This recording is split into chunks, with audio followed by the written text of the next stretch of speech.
Welcome to Windsor Castle, where preparations are now being finalised for tomorrow's ceremonial funeral for His Royal Highness, the Duke of Edinburgh. All week, the tributes have been coming in, each one a mark of respect for the Duke and all that he achieved in a long life, each one a mark of sympathy for the royal family and especially for Her Majesty the Queen.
Good evening.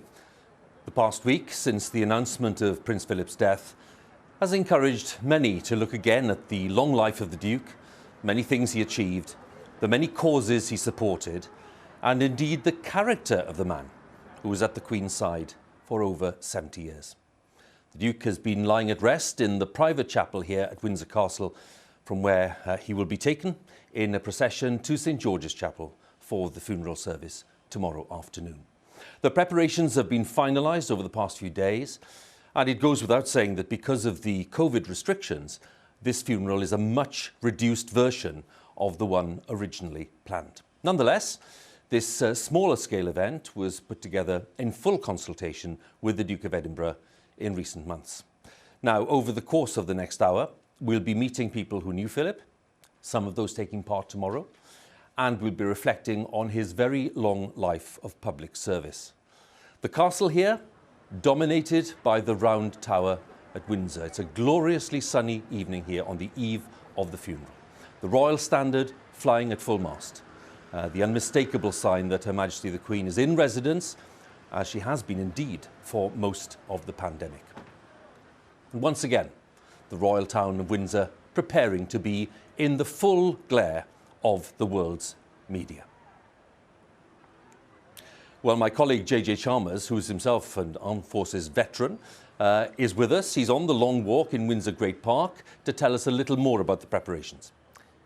Yes, Huw, I've been down on the long walk throughout the day, actually. It's a mile-long drive that leads up to the castle itself, and it is a public space, and it's actually been very pleasant today. There's been people having picnics, children out on their scooters, and despite being told not to, some have been leaving flowers up at the Cambridge gates just behind me. Those flowers have been taken into the castle throughout the week, and there's now a sea of flowers in there, which the royal family have been able to see and have an understanding of the outpouring and support that has come from the general public.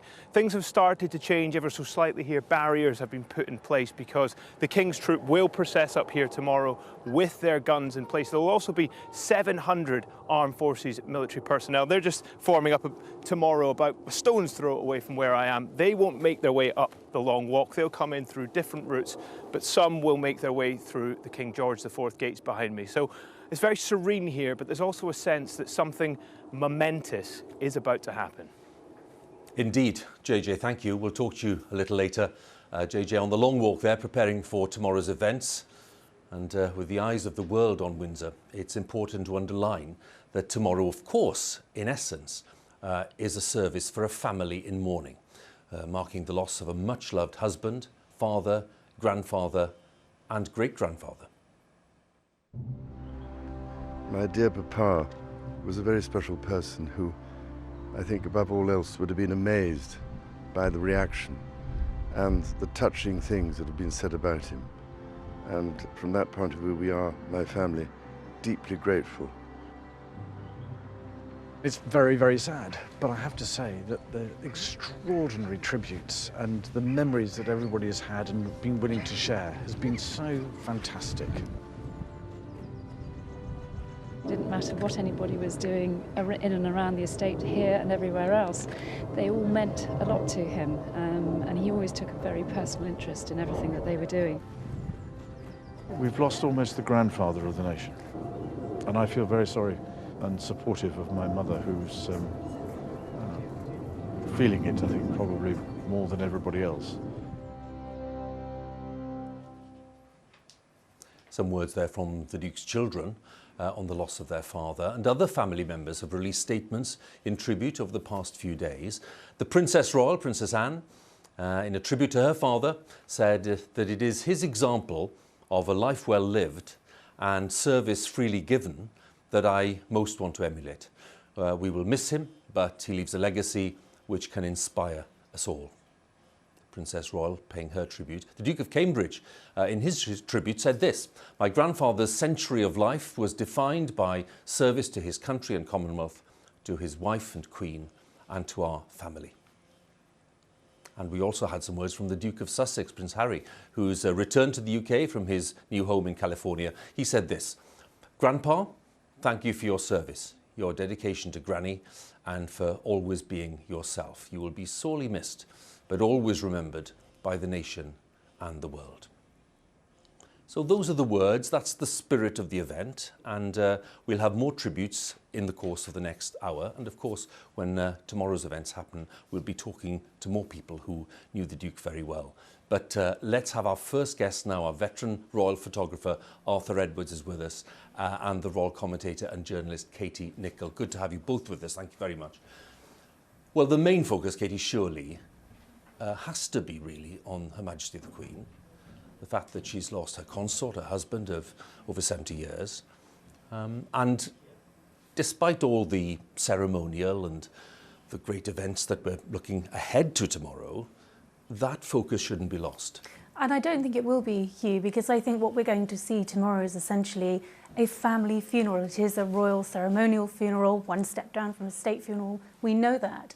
But it's also going to look very different to any other royal funeral that we've seen because of the situation that we are in. We know that ordinarily we'd have had a bigger congregation, we would have had procession through the streets of Windsor, which are now eerily quiet.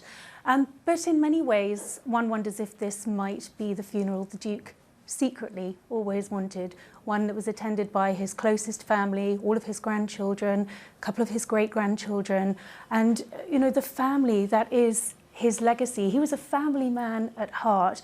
He was quite a private man at heart as well, and I think this is going to be a fitting and fond farewell, and exactly the one that he wanted, down to the letter. He has had a meticulous hand in the planning of tomorrow's funeral, make no mistake. Indeed, and having modified the plans because of the events of the past year as well, we should think, of course, about so many families around the UK and beyond who've had a really difficult year and who've lost loved ones, and in some cases are not even able to attend funerals. So in some sense, the more simple nature of the events tomorrow might be more appropriate given the context that we're in. I think absolutely, but I think it is going to be a very difficult day, of course, for Her Majesty the Queen and all members of the Duke's family, but particularly with the social distancing, the needing to wear masks, that's going to be very, very hard. Arthur, you've been at the top of your game for, over 40 years, and you've taken so many photographs, memorable photographs of the family. You know them as a unit. So my first question to you is, what will happen to this unit now that the father figure has left us? Well, I think the Queen, as Katie was saying, I think she's going to be quite lonely now. I mean, this is not a great job being Queen anyway. It's a lonely life, but she had the Duke to confide in, and that's not there now. I mean, they did so many things together. They did the crossword together. They chatted every day together, and that's going to be difficult for her. But they've got a great family. Prince of Wales will step up. The others will step up. All engagements now will be with another member of the royal family, and so she'll have the support. But she won't have that support from the Prince. I mean, I've watched him for years walk behind with the mayoress, not the mayor, and do the job brilliantly. But only when you went on an engagement with him on his own, he came to life. He sparkled. He was funny, and that's what I'll miss. I'll miss those laughter when he cracked the jokes.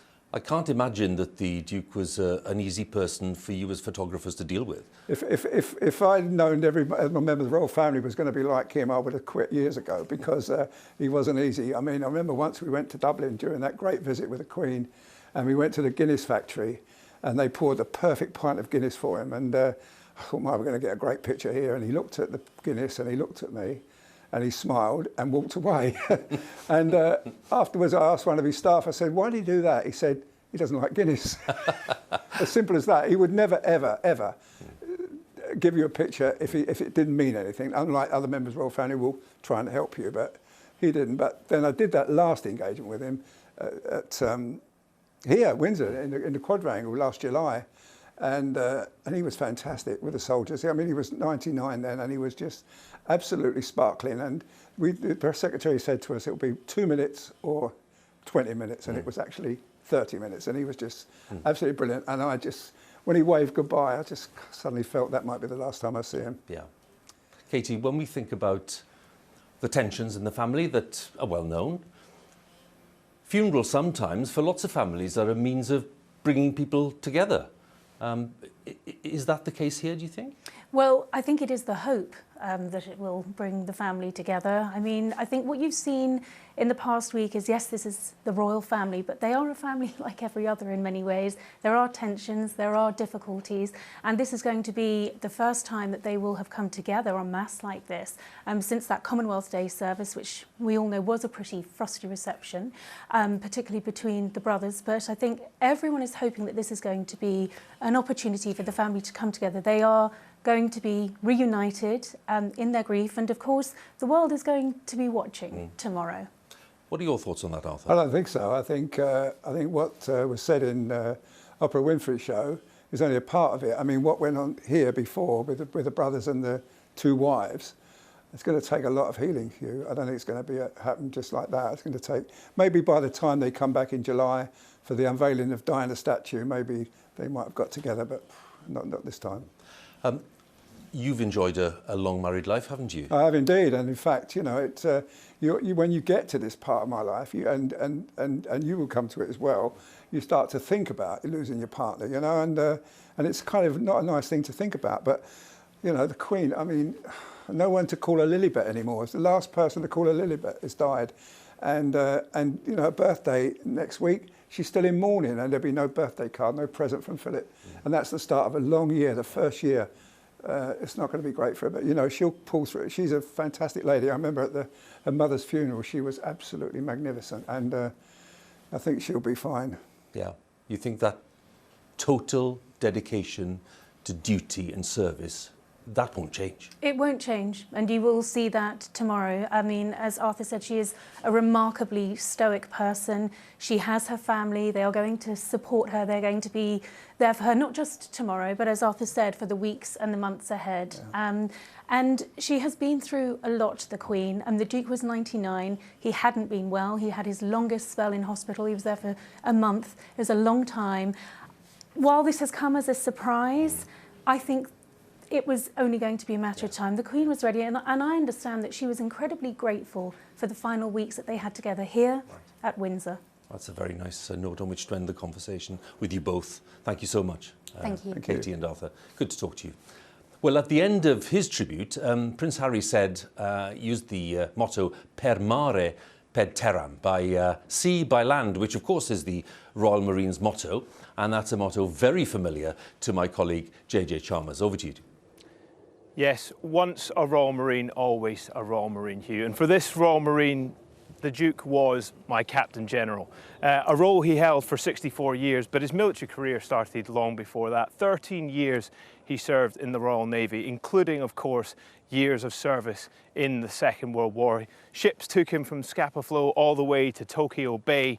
And, well, in the Mediterranean in particular, he saw his fair share of combat, earning a mention in dispatches at one point. And it was that unique insight into conflict and the realities of war that made him so uniquely placed when he took up service in honorary titles across the three armed forces. And for service personnel, it meant they had a unique respect for a remarkable man who had had a remarkable career.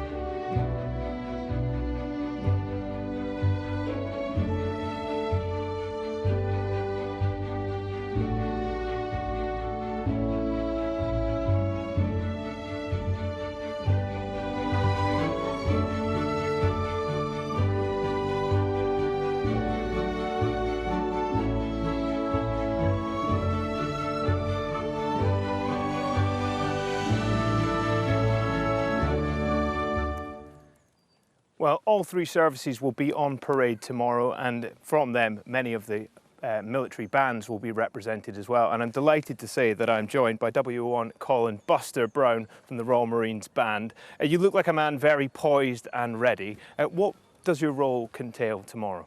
So, JJ, I'm the Corps Drum Major for the Royal Marines, and on a major ceremonial events, I will lead the Royal Marines Band on parade at the front of the band. So also on parade next to me I will have the Principal Director of Music, Lieutenant Colonel Jason Bircham, and so the Principal Director of Music, he oversees the musical aspect of the band, and then as the Drum Major it's my role and my job to ensure that the band are in the right place at the right time. For example, we step off at 13:56 and we have to be in position by 14:07, so it's my job to get the band in position at the correct time.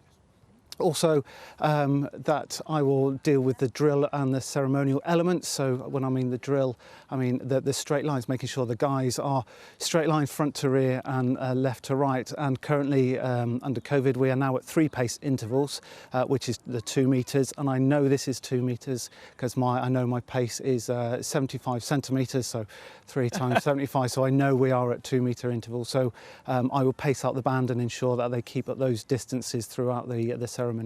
Well, but very quickly, you've had a 28-year career. What does this day mean within that? This day, it's the biggest. It's not necessarily the biggest event, I would say, but it's the most important for me. I think to be part of the ceremony, to be part of the funeral, it's hard to fathom.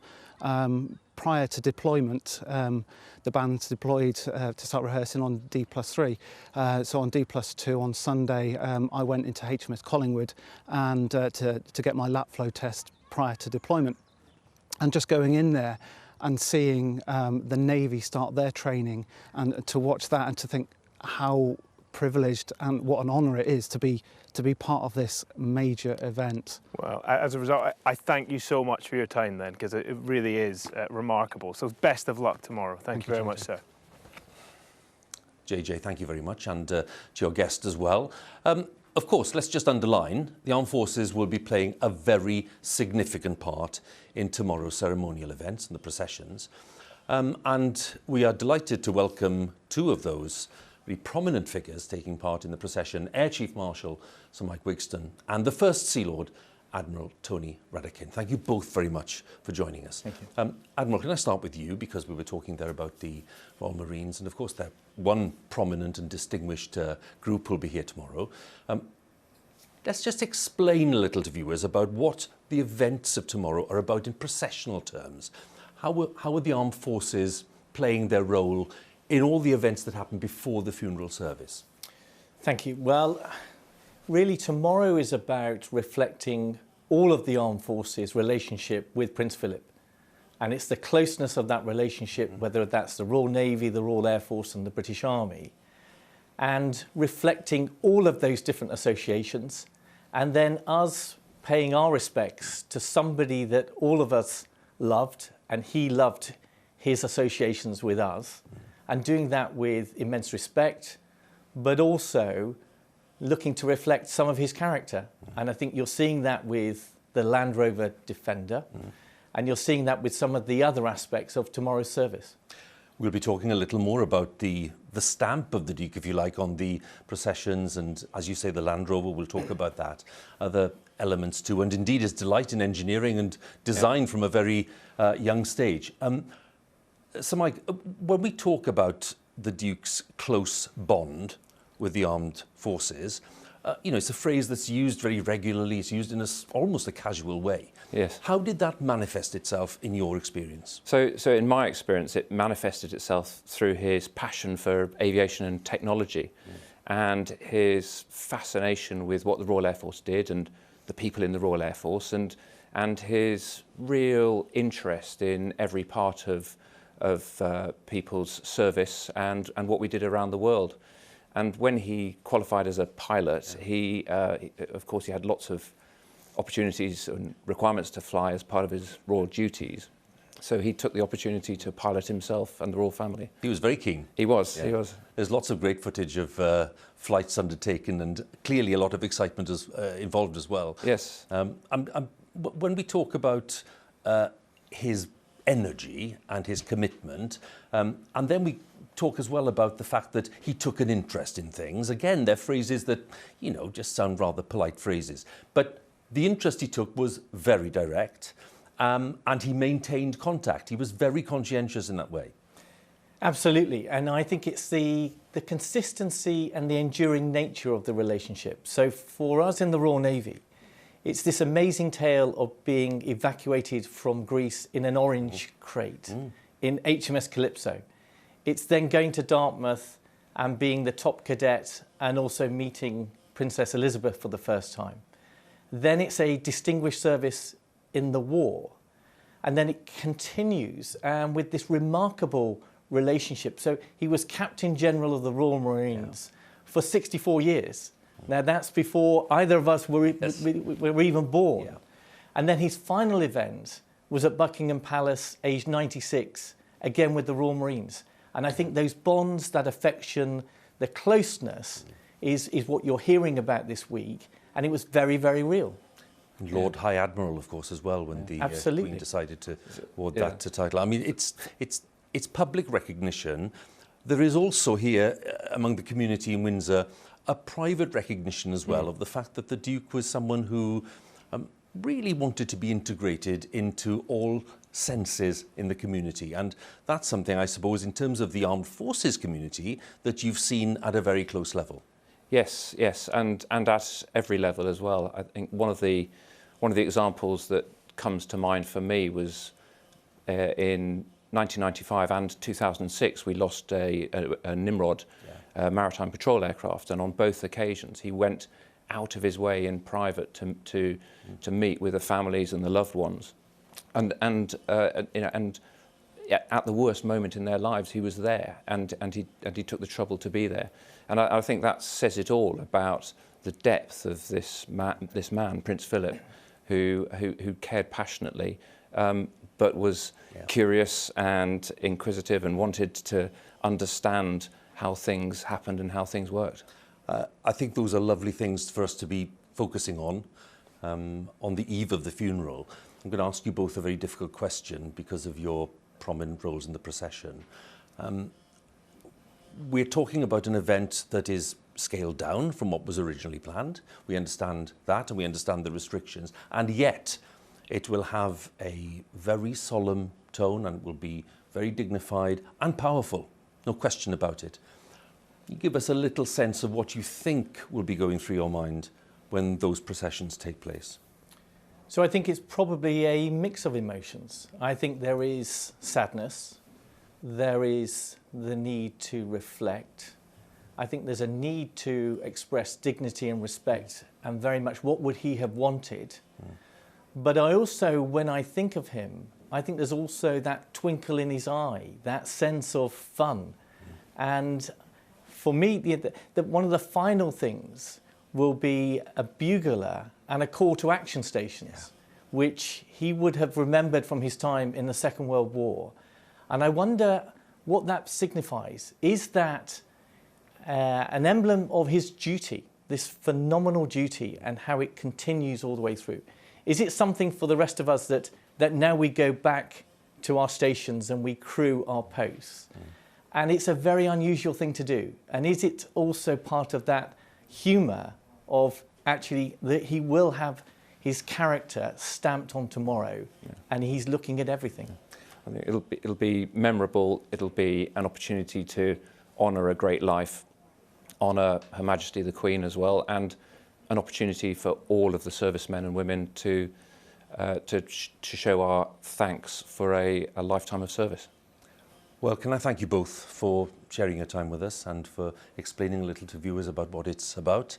And we wish you well for the procession and the service tomorrow. Thank you both very much. Thank you. Thank you. Thank you. Thanks. Well, it's fitting, of course, that we're here in Windsor, home to the Duke and the Queen for so many years, as it has been for monarchs for 1,000 years or more. And for many generations of royals, It's been a rather peaceful haven away from the bustle of central London. The royal family is at the heart of the Windsor community, as I've just mentioned, where everyone takes pride in the magnificent open space of Windsor Great Park, a marvel in itself. And for decades, the Duke had responsibility for the park and its wildlife. So we spoke to the deputy ranger who knew the Duke very well.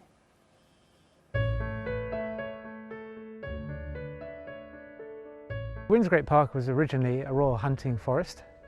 It can date its origins back nearly 1,000 years to William the Conqueror. The Duke of Edinburgh was appointed ranger of the Great Park in 1952 by Her Majesty the Queen, and that's a role that he held for nearly 70 years. Huge areas of the estate are open to the public. Where we're stood now, by the Copper Horse looking down the Long Walk, is open. The majority of all our woodlands and forests are open as well. George IV, believe it or not, would not allow anybody into the Great Park at all, not even his household. The only people he was prepared to see were his gamekeepers and his foresters and farm workers. Nobody else was allowed in. The Duke was very much part of the community. I was very lucky to have 7 years working with him. He brought a great knowledge about land management and estate management to the table. He has overseen many of the key things that happened in the park, the replanting of the avenues, the reintroduction of the red deer into the deer park behind us. He has opened up huge areas of the Windsor estate to public access, and that will be one of his main legacies. And we're delighted to share it. I mean, the community shares in it. They share the golf course and they can take their dogs for a walk and that sort of thing. And people come from all over to walk about in it. Good heavens, I mean, compared to most people, we're extremely fortunate to have any open space at all. Whenever he was at Windsor, I would see him at least once a week. He would often appear at my office window when I was in the middle of a meeting with somebody, and he would just tap on the window. And you always knew it was the Duke because the person sat opposite you would go sheet white. And often he would walk in and sit down and join the meeting. He brought energy, fun, direction, and a real purpose to what we were doing. And if he was looking down on us now, he would probably do so from a point of quiet reflection and no fuss. But he'd be the first to come back to us and tell us to crack on.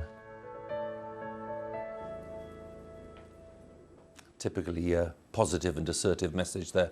The Deputy Ranger talking to us, our thanks to him. With me now in the studio, Daily Mail writer and author Robert Hardman and the Royal Editor of the Sunday Times, Roy Anika, and it's lovely to have you both with us. Thank you very much.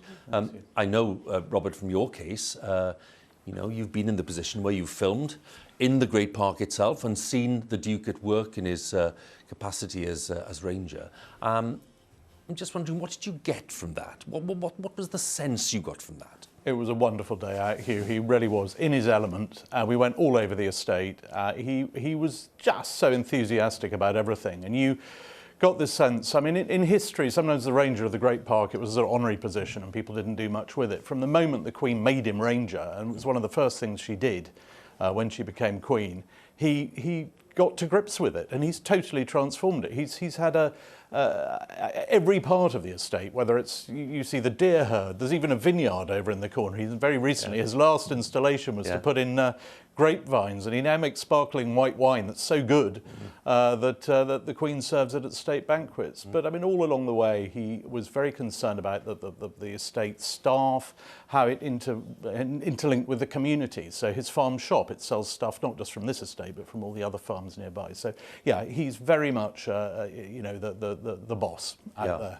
There was a lovely quote I saw from the Queen Mother from many years ago when she kind of commented that he was maybe taking the job a little too seriously because he was instigating all kinds of reforms, but just reflecting the fact again that he took it very seriously. Yes, he did. He brought in, I mean, he would have very strong views on, for example, what sort of cattle were being used, what the milk yields were. At one point, he dabbled with yoghurt production. I don't think it was a huge success.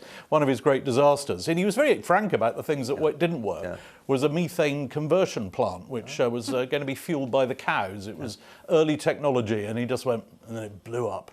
But just an example, Roy, I suppose, again, of the fact that we're talking about a man who did have the capacity to see quite far into the distance in the future, and wasn't afraid of taking on ideas which other people at some stage thought were frankly rather batty. You know, at one point he was really talking about conservation in the way that very few other people were, sustainability. So really we shouldn't be surprised if tomorrow we see the service and other elements in tomorrow's processions reflecting all of that. Well, that's absolutely right, Huw. And doesn't that sound quite familiar in terms of the Prince of Wales as well? We've heard a lot recently about how that relationship, once quite fractured and distant, has mellowed. And Windsor has played a very great part in that, and Prince Philip's role as the park ranger, which of course he handed over to the Prince of Wales. I understand from people close to the Prince of Wales he's been spending much more time recently here with the Duke of Edinburgh, taking on that role, taking on the idea of sustainability and conservation. Of course, Prince Philip reintroduced red deer here in the 1970s. And, you know, we've heard the Prince of Wales say, people thought I was, you know, dotty back in the day. His father was way ahead of his time in conservation and the environment, and the Prince of Wales is taking that on, including here and on other royal estates like Sandringham. So will we see the Prince of Wales developing those ideas in an even more assertive way in future? I think he already has been, actually. I think from the royal estates and how pioneering Prince Philip was at Sandringham and here, as Robert's just been saying, we know that the Prince of Wales is not one to go slowly in terms of change, particularly when it comes to the environment and conservation. So he will take his father's programme that he started, he will take that baton and he'll run with it. And you know, what a great legacy for Prince Philip to have handed over to his son, and what a great way to improve that relationship in recent years. That word, legacy, it's such an important word. And yet, one of my favourite quotes from the Duke is him saying in an interview to some poor interviewer who had to ask questions, was basically saying, well, you know, you don't live your life trying to create a legacy. It's for other people to define what your legacy is. We can talk about legacy today, can't we? Because we can see what he's achieved, but he really wasn't keen on the thought that he was constructing a legacy. He just didn't want to answer that one. You know, he sort of winced when I said legacy. He could almost see it coming. He just said the word he used was he said it was indecent to think about a legacy. He said it's for others to think about my legacy. You know, when he was 50, he told an interviewer, he said, "I don't think I'll do anything that will be remembered after I've gone, and I'm not bothered what's on my tombstone." And it's always been about, you know, I'll do these things, but it's for other people to make them work. I don't want any credit. But now we are all sitting around, and I think it's wonderful the way the world is waking up to the sheer span of all the things that he's done. Let's hold that thought for a second. We're talking about achievement. We're talking about honours and the way that people have been keen to really, you know, acknowledge what the Duke achieved over many years, because tomorrow's military procession and funeral service, well, they've been finalised very much in accordance with the Duke's own wishes, we know that, and he was involved in the detailed planning right down even to the selection of insignia displayed in the chapel for the funeral.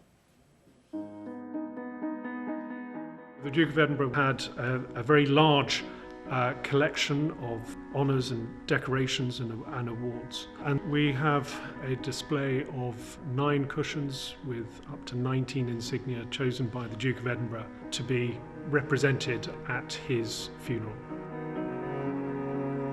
We will take them down to St George's Chapel and work with the Dean to pre-position them around the altar. The earliest ones are his wartime medals.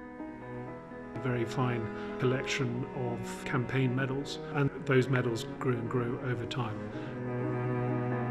The bronze leaf is the mention in dispatches that the Duke of Edinburgh got from the Battle of Cape Matapan. He was the expert in terms of knowing how to wear something and what it should go with. The insignia represents the most incredible set of awards and recognition that somebody could achieve in a lifetime. Just a sense there of some of the things that we'll see tomorrow, and so that you as viewers can follow the service, and if you see the insignia, you will know that they've been selected by the Duke himself to be put on display. So yet again, another element of the Duke's focus on detail, to have this day really worked out right down to the last thing, and that's really typical of the man. When we look at the scale of achievement. And it's not just down to being awarded honours, you know, the Order of the Thistle and the Garter and all the things we can talk about. It's also to do with the way that people understand the changes that the Duke was able to bring into force over the years. That he was someone who wanted to modernise the family. Because when, of course, he was married to the Queen in 1947, he really sensed that things needed to change. And they did. They absolutely did, Huw. And I think it's particularly interesting at the moment in terms of recent changes. We've seen members of the royal family stepping back or stepping away from royal duties, and us talking about modernising the royal family, how it needs to change. The Duke of Edinburgh was the great original disruptor back in the 1950s. You know, when he ultimately was someone who was there to support his wife, but he went into Buckingham Palace and wanted to change things around. He wanted to understand how the staff worked, how to make their lives better, how to become more efficient, how to make it leaner, a leaner machine. And he was doing that with huge amounts of resistance back in the day.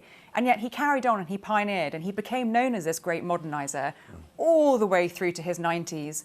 And I think as much as he would have loathed us talking about his legacy, that is a lasting legacy, I think, of his work, right back from the 1950s. Robert, can we help viewers a little more with the extent to which the Duke has really been immersed in the kind of detail that we'll see tomorrow? Because this is an interesting aspect for all of us, to be involved in planning one's own funeral and then to revise those plans because of the social restrictions that we have, and to really try to do something which is appropriate to the moment. That's really the thing. How did that happen? What was that process? Well, he, like all members of the royal family, you know, he'd taken quite a keen interest in these things, and obviously was aware that everything was going to have to change because of COVID. And I think that as has been pointed out, I don't think he will be entirely sorry by the fact that it's going to be this very small personal service. I mean, there are lots of aspects of these current regulations that I think would quite have tickled him. I mean, for example, he loathed the noise of the aircraft that constantly come over Heathrow. He used to call it a bloody racket. Well, I mean, that's certainly been reduced. Yeah. And I think he didn't want a fuss, and it was I think tomorrow when we see the Land Rover arrive, I mean, it's so him. You know, here is this man who did so much for engineering and innovation. Yeah. And you know, just breaking the mould slightly, and always you know, never just accepting some tradition because it was a tradition. I mean, the tradition of the gun carriage, you could just see him going, well, why does it have to be that? Why can't it be something else? So it's covered in personal touches. And going back to the insignia we just saw there on the altar, I mean, those are that's just a microcosm of his achievement in sort of heraldic form, and they're wonderful. Some of these you've got the grander ones like the Garter and the Thistle, but there's you know, there are those war medals, those well-earned, properly earned war medals with the oak leaf on it. I mean, there's everything there, you know. Just a final word at this point, Roy. I'm just thinking about the way that the events tomorrow will unfold. When viewers see 700 to 800 members of the armed forces, they might think, well, you know, how can you say there's no fuss, as the phrase is, if you have hundreds of members of the armed forces? I think the point to make is that the original plan was on a completely different scale. Of course, the original plan would have seen an enormous procession, not only in London, but also here. And we would have seen a military procession actually marching through the streets of Windsor for the public to see. I think the military procession and the scale of that is really important. We're going to see the regiments with which he was very closely linked, the Royal Marines, the Grenadier Guards. That is what he would have wanted.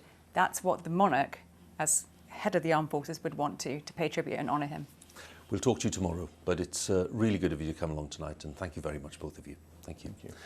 Well, as Robert was underlining there, the funeral, of course, has been put together within the current COVID restrictions. We're talking about a small congregation, around 30 people, very small choir, just 4 singers, and a lone piper who will play a lament at the most solemn moment in the service. To be playing the pipes at the funeral for His Royal Highness is going to be the greatest honour of my life, probably, and my military career. So I'll walk from actually inside the chapel, strike up, play the tune, and then turn around and march. And so that it's sort of giving the effect that the sound is drifting to the outdoors. On Friday, I got the phone call that he passed away, and then the preparations were made from there to come down to Windsor itself. I've got sort of a personal connection with the Duke of Edinburgh, particularly because I'm from the village of Braemar, which is close to Balmoral Castle. You know, and a lot of people in the village of Braemar itself sort of class the royals as their neighbours. So yeah, they all felt it when he passed away.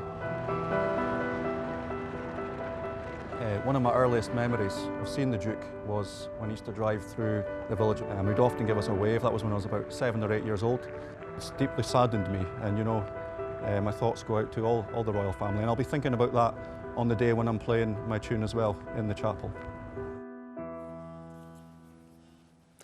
That was Pipe Major Peter Grant, who really does have a big responsibility tomorrow. And talking of responsibility, the two guests with JJ right now on the long walk certainly have plenty of things to think about. JJ? Yes, there's about 700 military personnel nervously bullying their boots and polishing their buttons as we speak. So to get time with this two, the Garrison Sergeant Major Andy Stokes and the Commanding Officer of the King's Troop, Major Vicky Flood, is quite something. Sir, I think the answer is probably everything, but what are you in charge of tomorrow? Well, up until this point, I've been responsible for, well, partly writing the plan based on the Duke of Edinburgh's wishes and ensuring that we've maintained the special relationship groups and all those that had a special affiliation with the Duke of Edinburgh. And for briefing and rehearsing every element of the military which is involved tomorrow. But tomorrow it's a huge privilege of mine to really be the military choreographer and to make sure that everything is exact, and that includes where people are stood and the timings. The timings are incredibly important tomorrow. And during the actual procession, I shall be controlling the pace of the Land Rover hearse because it's important we meet the right time. What is the key, sir? What's the thing that's going to keep you up the most tonight? Well, nothing at the moment because I always believe that, you know, we should rehearse and we owe it to the Duke of Edinburgh tomorrow to give the most special, dignified, poignant display of what he would expect, and he'll, you know, I'm sure he will love the fact that everything is designed to the last second for tomorrow. So hopefully nothing, because we've rehearsed and the military are on point to do the most dignified event or funeral procession that they could possibly do for His Royal Highness. You've met him, or you met him several times throughout his life and your time in service. What are your lasting memories? I think his ability to put people at ease when he's speaking to them, and his incredible sense of humour. And me and my partner Sue would, whenever we met him, he would quite often ignore me and go straight to Sue and say something to put her at ease, like, you know, how do you put up with him, or something like that. And that sort of, those comments break the ice and just allow people to be at one and be normal with the Duke. It was great. He had an incredible gift. Ma'am, how do you prepare for something like this? Well, the King's Troop, Royal Horse Artillery, we're constantly practicing and preparing. We're constantly held at readiness for such an event. So we are doing our practice twice a week, every week, for most of the year. So when something like this does happen, I have every confidence that the soldiers and the horses are prepared to the correct degree that will be expected of them. And Mum, you met the Duke as well. That's right, isn't it? Well, can you tell me about that experience quickly? So before I joined the army, I worked for the Queen in the Royal Mews and riding and driving the ceremonial horses. And one of the roles we had was driving the carriages to Royal Ascot. And one year I had the Duke in the carriage, and I had a horse that was quite overwhelmed by all the flag waving and all the young children screaming on the streets on the way into Royal Ascot. And the horse just misbehaved, unfortunately, all the way there. And when the Duke got out of the carriage, being a carriage man, came up to me and commented on the horse and said to me how well I had dealt with it. So coming from him, it meant a great deal. Wow. Well, I hope the horses are well behaved tomorrow, as are our servicemen and women. Thank you so much for your time, and best of luck with the last of the preparations. JJ, many thanks, and of course 2 very busy guests there, and our thanks to them too for talking to us. Not only did the Duke want no fuss, as I mentioned earlier, though of course that's rather difficult when we're talking about the longest serving royal consort in British history, but as we've heard, he was very specific about the details, even the mode of transporting his coffin. And the choice of a specially modified military Land Rover, it's been mentioned a few times, but this is the explanation for you, makes a clear and powerful statement about the Duke's lifelong attachment to the armed forces and indeed to life outdoors. Everything that wasn't invented by God was invented by an engineer. How does a lifelong supporter of innovation make his final journey? With full royal ceremony? Or in a Defender TD5, built in 2003 and redesigned to the Duke's specification, customised over the next 18 years, maintained by Land Rover, standing by for this one last journey? Engineering was always close to the forefront of his mind. Innovation was always close to the forefront of his mind. It's not surprising that he would choose a traditional piece of engineering to typify his life. The utilitarian four-wheel drive Rover of the Land was launched soon after the war. It immediately appealed to the Duke, chiming with his mission to promote innovation and design, a fascination going back to his earliest days in the Royal Navy. We've got to make the best use of the skill and the brains of the people, and we know perfectly well that the people in this country have got a remarkable talent for things if they learn how to do them. We ought to make the best use of that. This was no lofty view of the world of engineering. The Duke rolled up his sleeves and got fully stuck in, and sometimes into the engineering establishment itself. As some of you may have seen reports of an article which I wrote recently for the Engineer. Some of you may even have read it. I'm surprised, not to say flattered, that some of those critics actually bothered to read the article in the first place. We've lost a champion of British engineering, and we've lost someone who was keen to promote engineering and inspire younger engineers and innovators to really create the future. This old friend, this secret little project of his, will take the Duke to his grave. It's not entirely a new idea. His relatives Lord Mountbatten and Lord Snowdon also made some of their final journeys by bespoke hearse. But the hands-on conversion of this no-nonsense vehicle somehow says so much more about the Duke of Edinburgh, engineer, to his very end.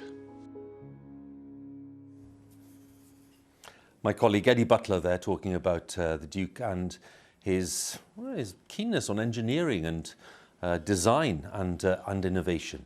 So with all of that in mind, let me welcome my next 2 guests, Professor Dame Anne Dowling, pioneer in the engineering world.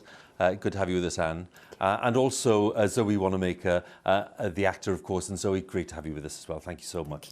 Anne, can I start by asking you, really coming on that quotation which I love, which is the Duke saying, if it wasn't invented by God, it was invented by an engineer, which kind of opens us up into a world of his focus on engineering, and I think his frustration that maybe, the United Kingdom hadn't maintained that tradition in the way that it should have done. What was your experience of his enthusiasm in this area?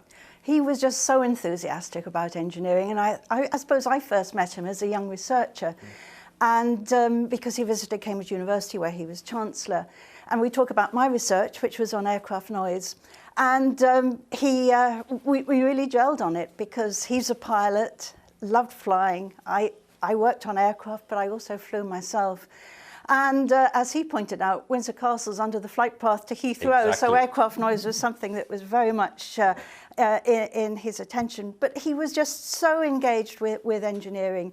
And as you heard there, really saw engineering as a way of generating wealth for the country.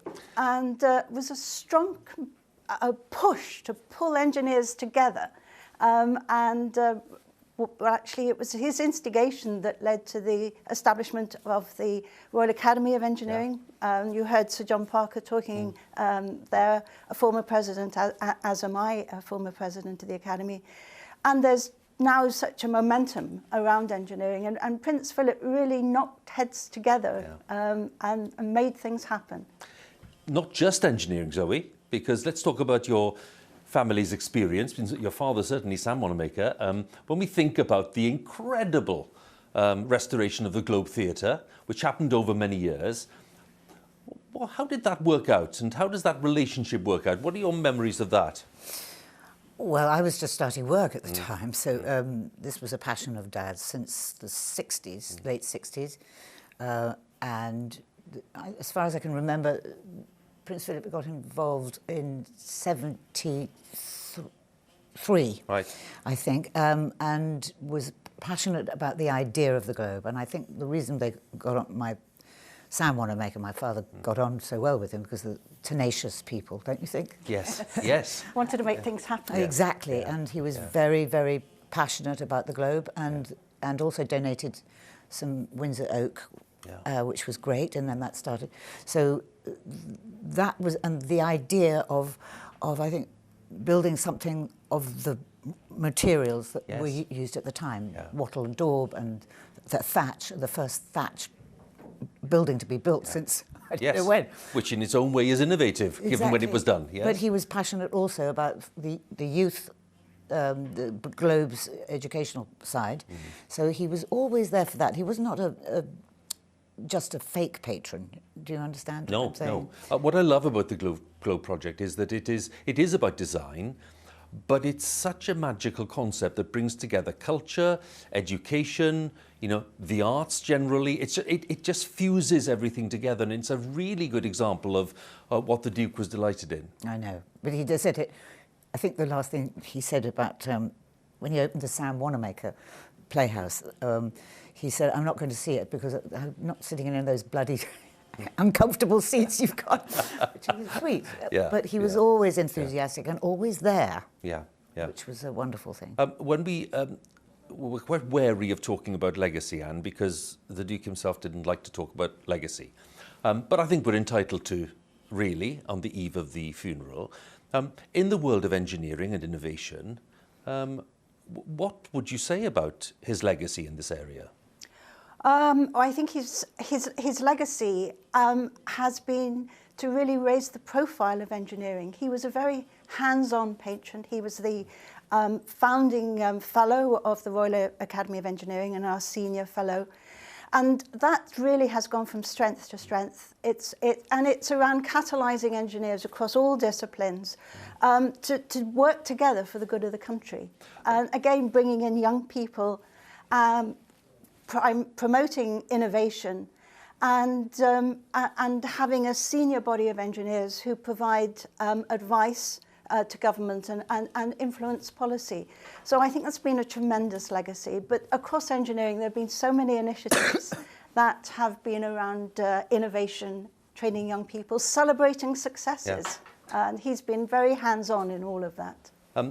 Just in a sentence, I suppose, given your experience, what would you say? What would you say about a legacy, given that we've been talking about culture and the arts and the Globe? How would you describe the legacy as it's currently seen? Sorry, I don't know. It's that. It's giving back. It's giving back and hoping that the younger generation take this on and carry it on. And that's all you can do. It's hand to hand. Pass it on. And I think that's where he was so incredible. Because he, as you said, he wasn't just a sitting around patron. He was full on, and I think that was the same with the Globe. Very much. It's lovely to talk to you both. Thank you very much, Anne and Zoe. It's lovely to have you with us. Thank you very much. Thank you. Well, by the time the Duke retired from public duties back in 2017, he'd conducted over 22,000 royal engagements as the Queen's consort. Many of these were to do with his own interests and causes, and we've been discussing them there with Anne and Zoe. But, of course, major legacy to the UK and the Commonwealth, a legacy sustained by his children and grandchildren. The challenge is actually trying to keep up with him. And there's always been, the range of interests that he had and the range of organisations that he supported. I mean, we're all staggered and amazed by the amount that he has managed to pack into his life. Absolutely phenomenal. He was a strong character. He didn't suffer fools gladly. So if you said anything, you know, that was in any way ambiguous, he'd say, well, make up your mind, you know. It made one choose your words carefully, if you know what I mean. Some people might find this rather strange, but I would describe him as remarkably tolerant. Everybody would assume that he has very strong ideas and opinions, but he treated everybody as an individual and gave them the respect that he felt that they were due as individuals. It's so difficult to be able to put a legacy on somebody like that, because he's been in society, for society, with society, alongside the Queen for so many years. He read a fantastic amount of articles, books, but he also wrote a lot on those subjects which he felt didn't have enough profile within society and within their own professions. And very keen observer of what really made a difference. He's been a huge support to my mama for all those years. He was always there on the tours and everything else. I mean, I know he helped with speeches and things like that, but he clearly, you know, did give an enormous amount of moral support, which you need. There were so many things that he ended up getting involved with, and it changes through his life. You know, different things come to the fore. But those that carry his name, whether it is the Prince Philip Trophy or the Duke of Edinburgh's award, or those are the ones that I think will continue to live on in his memory. And I think that we're all immensely grateful to him for that care, that interest, that inspiration, that guidance that he's given. I mean, he'll be remembered, I think, in a number of different ways and places. But all of them, I think he always had a long-term view and a really keen to get people not to be short-termist and convenient. That it's hard work, but you do have to plan for the long term, because this planet is going to last a bit longer than us. I think he'd be remembered for being a wonderfully supportive, active, energetic individual who had his own mind about a lot of things. I think he'd probably want to be remembered as, you know, as an individual in his own right, really.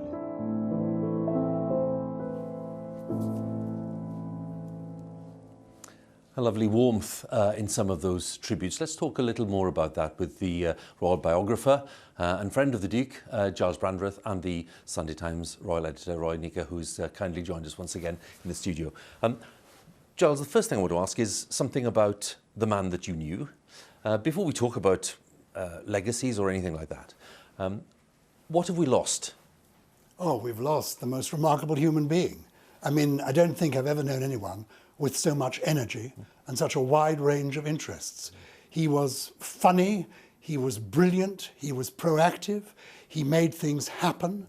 The bits of tonight's show he'd have loved the most, your last two guests, he loved Sam Wanamaker, he was thrilled to help make the Globe happen. There was somebody who made things happen. Yeah. And engineering, the reason that the Dame has the Order of Merit is because he thought this is a woman who makes a difference. Yeah. He just made things happen. But the truth is, he said something to me once, because I was saying, you know, your real role has been to support the Queen. And of course, that's his legacy.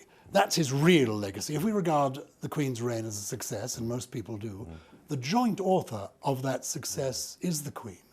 And I said to him, you know, it's amazing. You've done this for 70 years. You haven't put a foot wrong. You may have occasionally put your foot in your mouth elsewhere, but when you're with the Queen, you always got it right. Turned up on the right day, in the right place, in the right uniform. And then he said something quite interesting to me, you know, but the Queen has also given me something. And I thought, oh, I don't often hear you saying this. And he said two things, really. One, a home, I said, really? He said, I was a refugee prince. Yeah. And his first home as an adult was with Princess Elizabeth. The only home he ever had as an adult was with the Queen, and she gave him that. And he also said, she gave me the opportunity to do all this. I've had the most privileged life, being able to do all these things. It's thanks to the role I found myself in. And so I've been very lucky. Those are the themes, surely, that people need to bear in mind when we see tomorrow's events happening, Roya. And I'm sure they will, because as Giles said, you know, we've lost an incredible human being who did a lot of very interesting things, but the Queen has also lost her sounding board, her liege man of life and limb, the person who she turned to. Someone, a former royal aide yesterday was saying that, today actually, Sally Osman, they've lost their family leader. He was the leader of the family. And I think the fact that we're going to see a very small family funeral will be very poignant. The other thing in terms of legacy, and we were talking earlier with Robert about how Prince Philip was not one to make a faff and a fuss about, you know, what he left behind and all the great things he did. He didn't bang the drum on what he achieved. His other great legacy is, of course, his family. The Prince of Wales, in terms of his interest in conservation, the environment, the Duke of Cambridge, very interested in that as well, Prince Harry. So I think in terms of legacy, that is something that we'll see his family continue to take forward. He is the maker of the modern royal family. All the interests of his children are his interests, whether it's mental health, the environment, young people, whatever it is, it's actually what he inspired the royal family. He pushed it to where it is now. So tomorrow, I think, as we watch this funeral, we will feel gratitude that we had this extraordinary person, Prince Consort in all but name, for 70 years, and we'll feel for the Queen.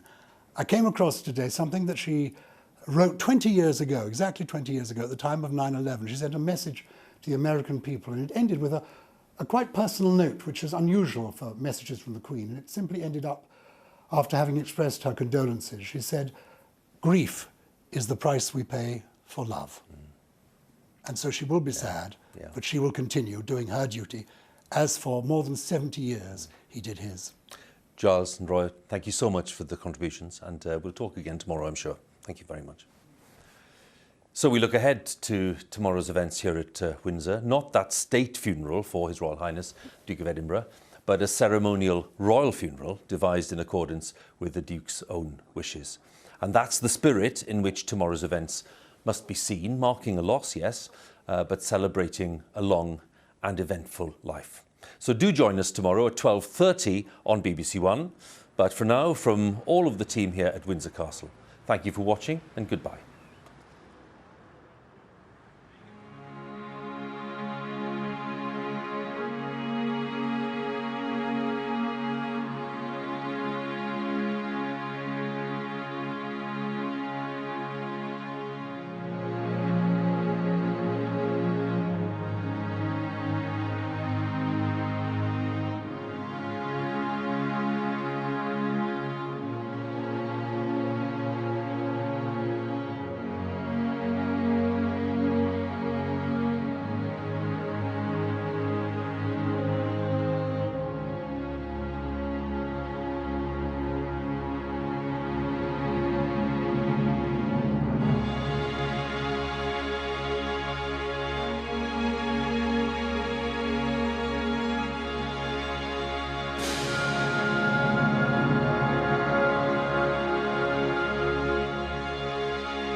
We do go through life trying to make a legacy.